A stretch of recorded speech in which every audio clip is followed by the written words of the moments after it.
Interro surprise. Énoncer, dans sa plus grande généralité, et démontrer le théorème du rang. Et attention, sans utiliser le théorème de Grassmann ou appelé également théorème des 4 dimensions. C'est le théorème par excellence de la classe préparatoire grandes écoles en algèbre linéaire.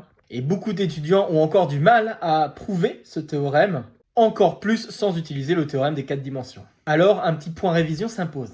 Allez, je vous laisse encore quelques instants pour y réfléchir. Donc voilà un énoncé possible du théorème du rang. Vous avez K un corps, E un K espace vectoriel dimension finie et F un K espace vectoriel quelconque. Vous prenez petit f une application linéaire qui va de E vers F et vous avez alors l'égalité suivante. Pour le démontrer sans Grassmann, vous justifiez dans un premier temps que im de f et ker de f sont de dimension finie. Et l'idée globale, c'est de construire une nouvelle base à partir d'une base de im de f et d'une base de ker de f.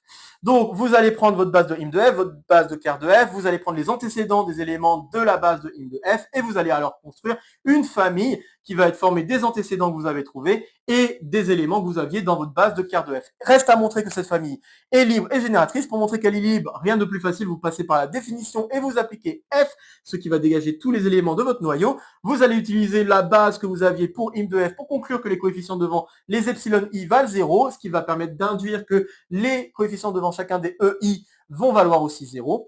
Et ensuite, pour montrer que la famille est génératrice, vous partez d'un élément de E, vous calculez son image. Son image est forcément écrite en fonction des images des epsilon i. Puis ensuite, vous utilisez la linéarité pour pouvoir conclure que cet élément-là est un élément du noyau. Et donc, en replaçant ensuite cette somme-là de l'autre côté, après avoir donné une expression de l'élément que vous avez dans votre noyau, vous allez vous retrouver avec l'égalité suivante. Ainsi, votre famille est à la fois libre et génératrice, donc une base, ce qui signifie alors que la dimension de E, c'est nécessairement la dimension de l'image plus la dimension du noyau, c'est-à-dire ici P plus Q.